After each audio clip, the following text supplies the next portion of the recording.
The other great secret is that we're good at lifelong learning. Warren is so much better in some ways in his 70s and 80s than he was younger that it's almost awesome. But if you keep learning all the time, you have a huge advantage. And we both just like it. And we have a wonderful group of friends, really wonderful. From whom we can learn a lot. One of these guys at the Berkshire meeting from one of the foreign publications said, why do a couple of guys in a little place in Omaha do so much better than all these powerful minds in great institutions? And I said, well, I think Warren and I know the edge of our competency better than other people do. And that's humility in the umbrella sense, and that is a very important thing to know. I say over and over again, it's not a competency if you don't know the edge of it. You are a disaster if you don't know the edge of your own competency. Warren frequently says, I'd rather deal with a guy with an IQ of 130 who thinks it's 125 than a guy with an IQ of 180 that thinks it's 200. That second guy will kill you. And so it is very important to know the edge of your own competency. I listened in law school when some wag said, a legal mind is a mind that when two things are all twisted up together and interacting, it's feasible to think responsibly about one thing and not the other. Well, I could see from that one sentence that was perfectly ridiculous, and it pushed me further into my natural drift, which was into learning all the big ideas and all the big disciplines, so I wouldn't be a perfect damn fool who was trying to think about one aspect of something that couldn't be removed from the totality of the situation in a constructive fashion.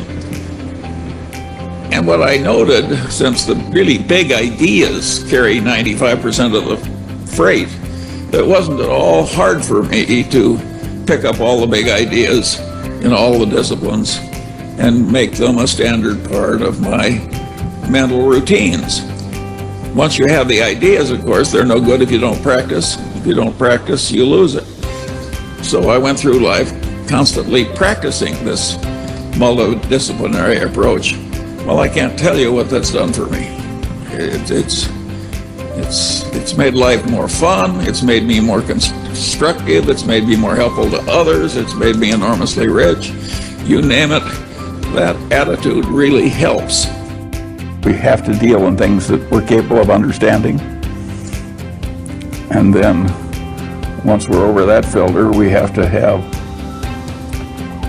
a business with some intrinsic characteristics that give it a durable competitive advantage.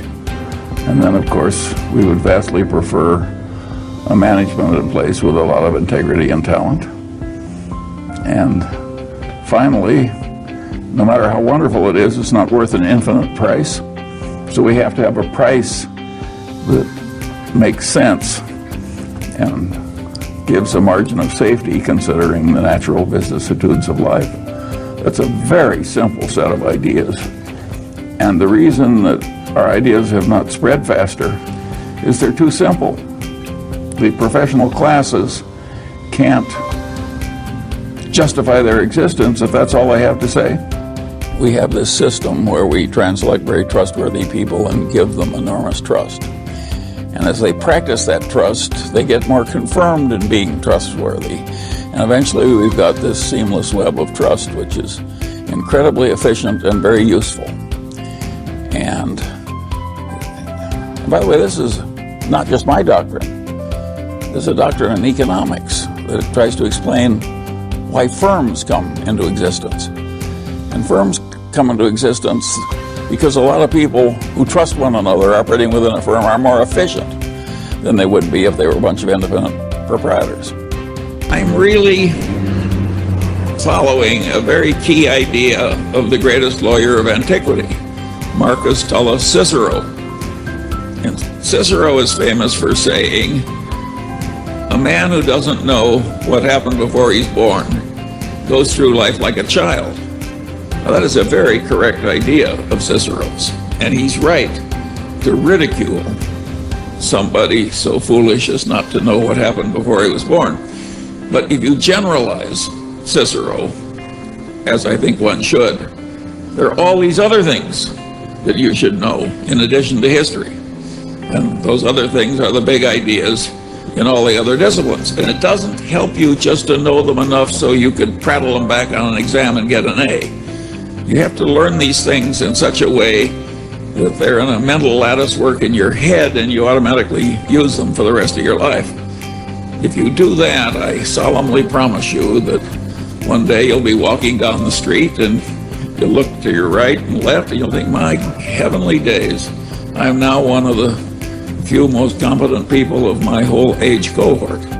Warren and I have not made our way in life by making successful macroeconomic predictions and betting on our conclusions.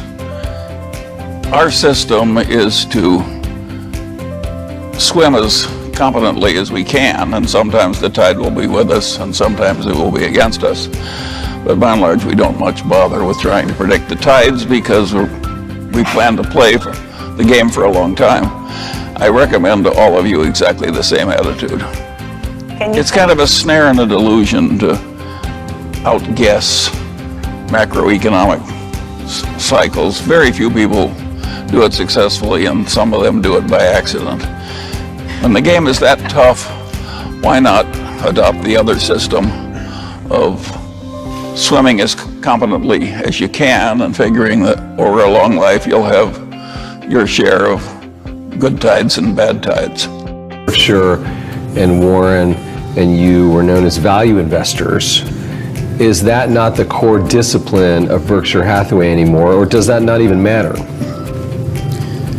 Well, you got to remember that in our way of thinking, all intelligent investment is value investment.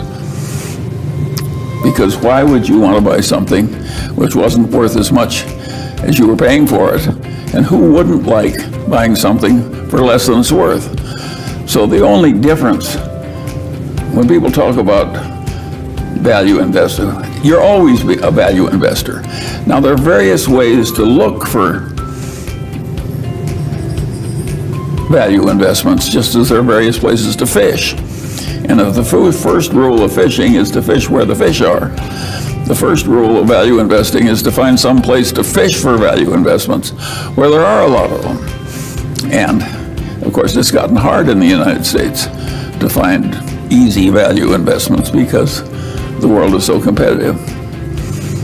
And that accounts for a lot of what you see in Berkshire, where we buy securities like Apple that we wouldn't have bought in the old days when we had more mundane things that were serving us very well.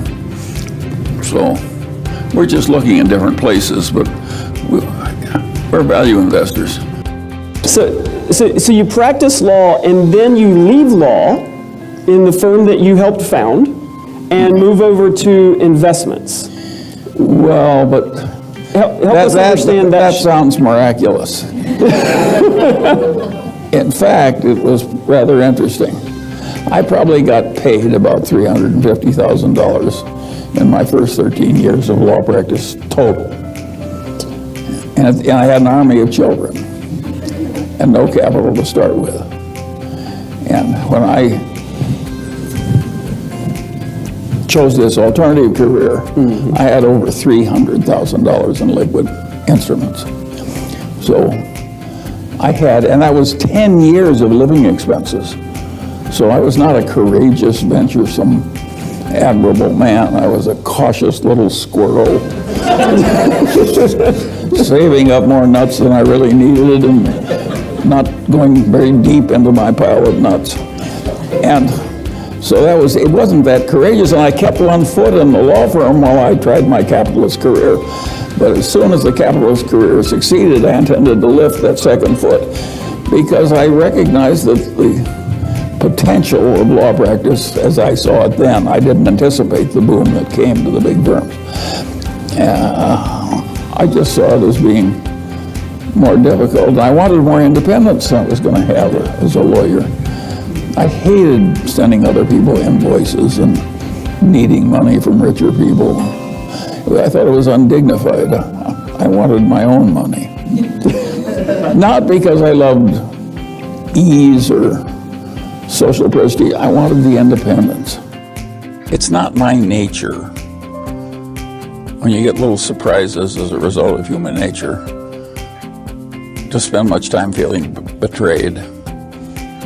I always want to just put my head down and adjust.